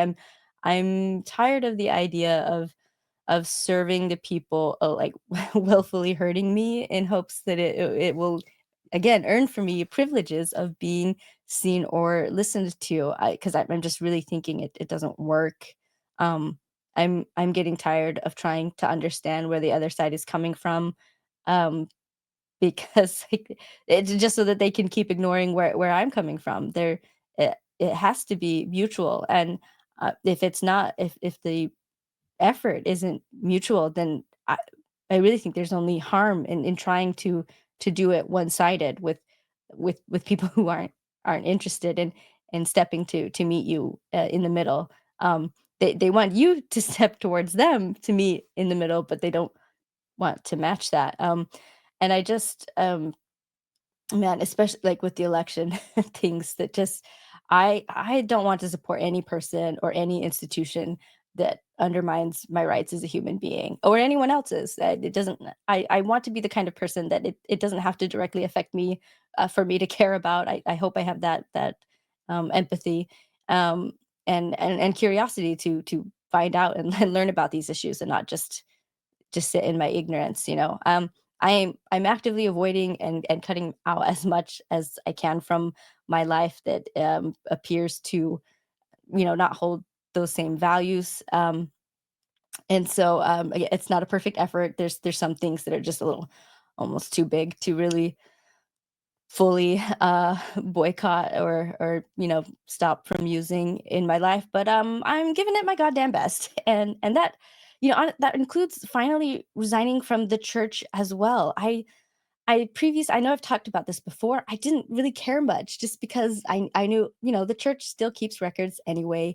And I've always respected other people who have wanted to do it. It just was never really meaningful for me, and I liked the idea of being, 'cause technically on the record still Mormon, as I talk about the issues within Mormonism and the Mormon Church. But I don't know. There's just, something throughout this whole thing with Bill and RFM. There's just a day I remember, just like, I got to the point where I just feel like, like, I've had it, and I finally wanted that tie officially severed too. So I did. I went to Quit Mormon.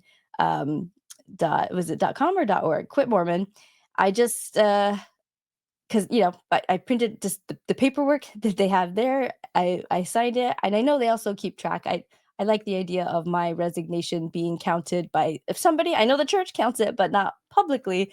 I wanted Quit Mormon to have at least that data, and I recommend it. I think it was only a few days, trying to log in, and, I was not able to log in with my previous passcode, and so, yeah, so that's it. That's also another chapter of my life that seems done, and I didn't, um, think it would matter that much, and it doesn't.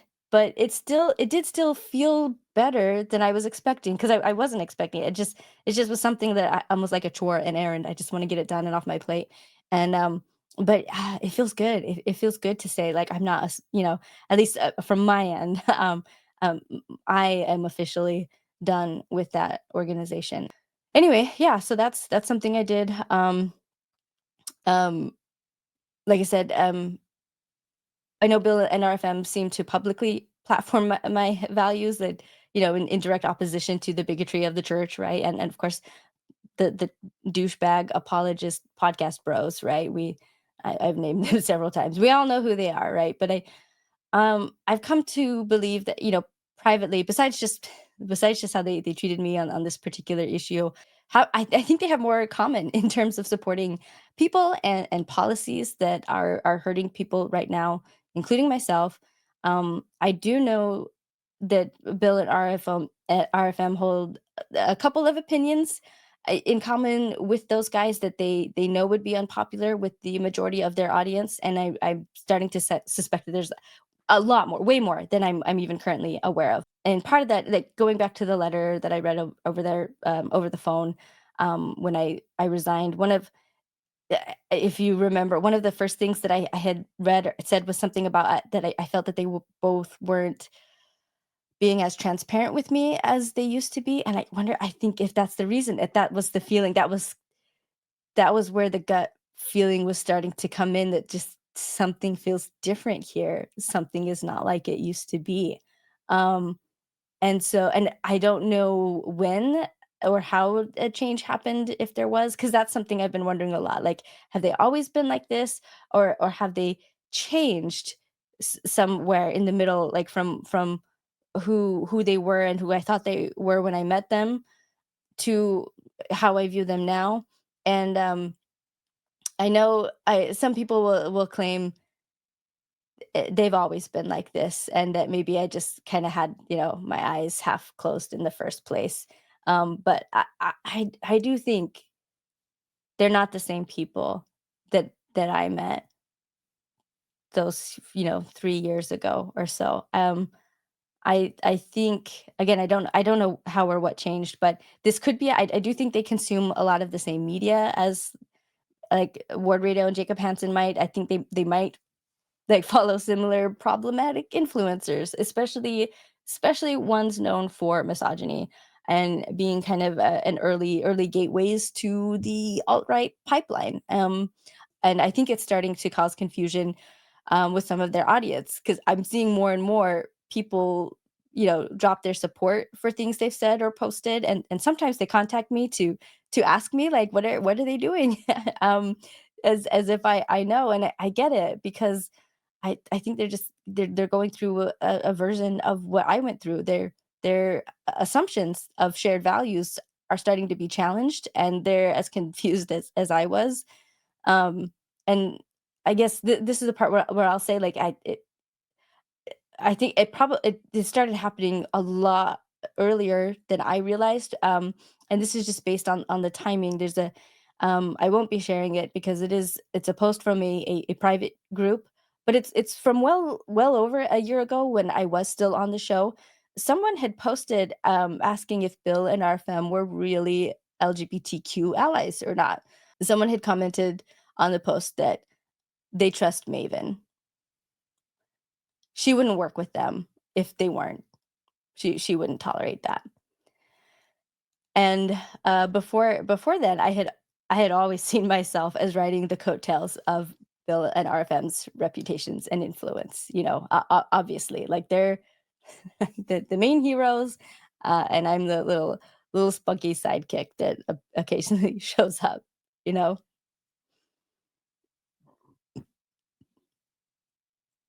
That comment was the first time it occurred to me that they could be benefiting from association with me on the strength of my reputation rather than vice versa.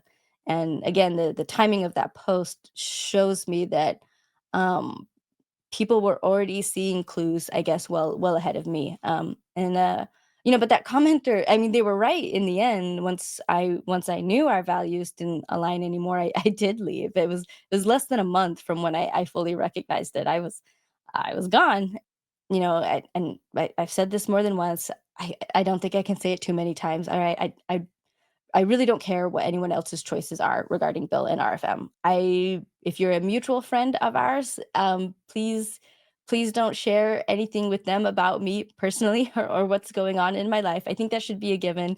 But I'll say it anyway. Like anything you might know behind the scenes, and I'm not looking for anything about them either. I think that should go both ways.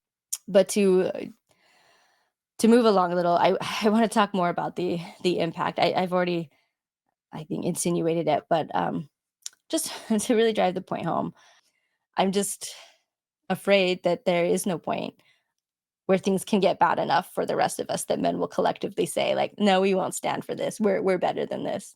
And I used to think there was, but we've long passed that point, like where I'm standing right now. But I used to think that there was a point where things could get bad enough where men could look around and be troubled and be like, "Oh, this is not good," right? And people have been warning us. I mean, this has been coming for decades. Really, it's not. It's just recently that really that I guess that the shit has been approaching the fan for a while, and it's finally hit the fan. Lucky us, right? But I just thought it was there somewhere when things are dire enough, when the danger is imminent enough, our fathers, our brothers, our friends, our neighbors, the so-called good men of our communities, the good men in the world would show up,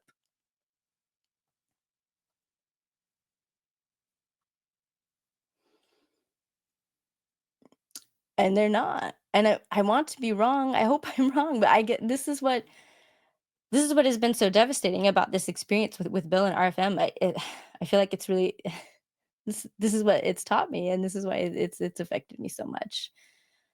The cavalry isn't coming, and I mean, not only are men not doing anything right now, but just the fact that so many are willfully blind that again, even supposedly leftists, so supposedly feminist men, um,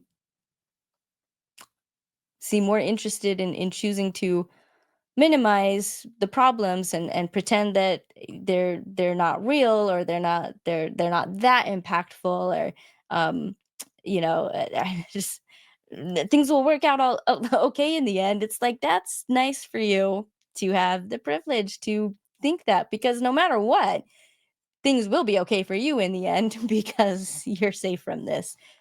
It doesn't help to look at us who are facing this and whose loved ones are facing this and just be like, well, I'm sure it'll be okay in the end.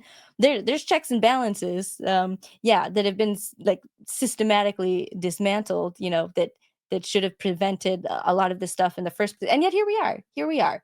The checks and balances are not working. And so please stop just shrugging your shoulders and being like, "Oh, I'm sure it's all right."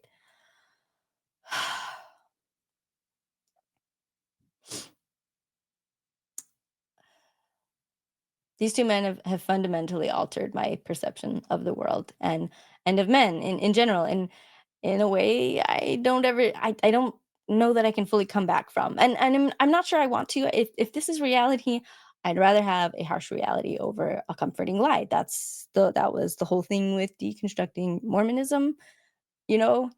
That was heartbreaking in a way, and this is similar and also heartbreaking in a way. Um,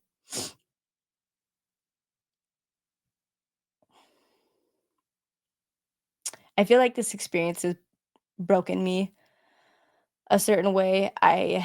My mind is in a darker place. Um, More often the world is a darker place to me. And I know this is sounding so dramatic, but it's really where I'm at. I can't trust men anymore. I know that sounds really harsh. Um, I promise I'm not choosing this feeling. I'm just observing it and being honest. And honestly, I'm sad about it. I feel like something's been taken from me that I didn't and wouldn't have willingly given up. Some a bit of light, a bit of hope, some some love I used to have, and I feel older, not in a good way, but, like, in a sad way, like, emptier, I don't know. This is getting way too emo, even for me now. Um, but I wanna say it doesn't mean I've given up on men or that I hate men. I know a lot of people already do see me as a man hater. Again, the bar for that is really low, um, and I met that a long, long time ago. I think even still as a believing member, just a dash of feminism is enough to to be accused of that. But like, I'm still actively trying not to fall over this edge, although I feel like the whole world is pushing me towards it sometimes. No matter how many men seem to have a vested interest in shoving me towards this cliff of you know, man hatred. I have not gone over the edge. They have not completely won, not yet. And this doesn't change how I treat men or my willingness to be friends with and work with men. I still feel like I can make new friendships. I still want to collaborate and work together. I can and still do feel deeply positive feelings about men. I just know there's no cavalry. The men who do come along, they'll come individually. Will be a ragtag group of freedom fighters, joining the ranks, and I will happily include these men like in my circle, in my heart, and I'm truly grateful for the ones who get it and for the ones who are willing to show up. I never want to exclude them. I will be welcoming these individuals as they come along. I'm no longer going to wait for the cavalry. So what now? Okay, as for me, I'm gonna keep going. I did create a reproductive rights channel. I've struggled a lot with it, though I definitely feel like I'm making some breakthroughs. I'm hoping this will be one. And this has been something that's just kind of just really been weighing on me and just filling my mind and messing me up. And so I truly hope that this can be like a closing chapter, and I hope that it will help. I can move on from this. But anyway, I named my channel When We Choose because I wanted it to be about autonomy and informed consent broadly. Reproductive rights is obviously going to be a main topic. Um, sorry, little touch up here. Sorry. Okay, reproductive rights is obviously going to be a main topic, but um, it goes way beyond that. The other thing I like to talk about and bring attention to is child abuse, domestic violence, sexual violence, sex education and safety, medical rights and privacy.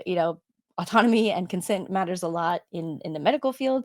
But also motherhood, childcare, pregnancy support, parental support. These are all, I think, related through core principles of consent and autonomy and women's equality, and also care and concern for the welfare of children. I hope to also address just kind of larger, like, interdisciplinary issues at play in patriarchal societies, like how women's rights are a barometer for all other rights and marginalized groups from like I've listed before, indigenous, people of color, gender and sexual minorities, yeah, children, also the differently abled, elderly, veterans, etc. And again, while minority populations are at most risk in these environments, they're just broader societal losses in terms of freedom and democracy for everyone, including the men, in societies that objectify women. And quite frankly, we're seeing that now. The pro-life movement is a threat to all human and civil rights, and it is deeply connected to ideologies like fascism, white supremacy, and extreme religious fundamentalism. And that is why we are seeing all of that on the rise at the same time together. It is not a coincidence. So I have some exciting interviews already recorded and on the books. I have an open invitation for personal stories and interviews. I will also be looking for experts in various areas, whether it's reproductive rights, victim rights, medical, legal, etc. Just all of it, and even just actionable things people can do. I've had a lot of people ask me and want to know what can I do, especially men. I want to help, but I don't know how, or I don't know what to do. And I would love personal stories of activism as well. What are you doing now? What people have done in the past? Things that can give hope and a sense of pride and determination to see this fight through, and fight the feelings of hopelessness and inactivity it causes sometimes. I you know I also want to cover international stories. I know this is getting like sounding so broad and so big, um but we'll see. We'll see where it goes, because yeah, there's good and there's bad. There's progress lost, being lost in many places, including the US, but there's also some progress being gained in some places. And I just think women everywhere need to be in this fight together. Um, and it can be hard sometimes to know, especially if you're battling, fires on the home front, um, what there is that you could, but even just knowing, at least it's just being aware of what other women are facing, I think is important. So, yeah, and occasionally we'll have some good old fashioned debunking and handing of the asses of ignorant, sexist, dangerous men and women. Back to themselves on a platter, as has been requested by one fan in particular a lot, especially in regards to Jacob Hansen and his ilk. So, yeah, so if you're interested, you can join me there at When We Choose. If you want to help, I am a hot mess and chaos, and I need all the help I can possibly get. So, whatever you may offer, I'm interested in. So, yeah, I really feel things are going to get so much worse before they get better. Yeah. So, again, as bad as I feel Bill and RFM have behaved on this one issue of rights for women, I expect they will continue to stand by and do nothing as even more people face losing rights and freedoms. And given how many are already doing it, and who keep spending their time and energy, again, just diminishing or denying that we're headed where we're headed, or that any of these things like are happening right now, and they are a big deal. Like it's not looking good right now. It's not looking good at all.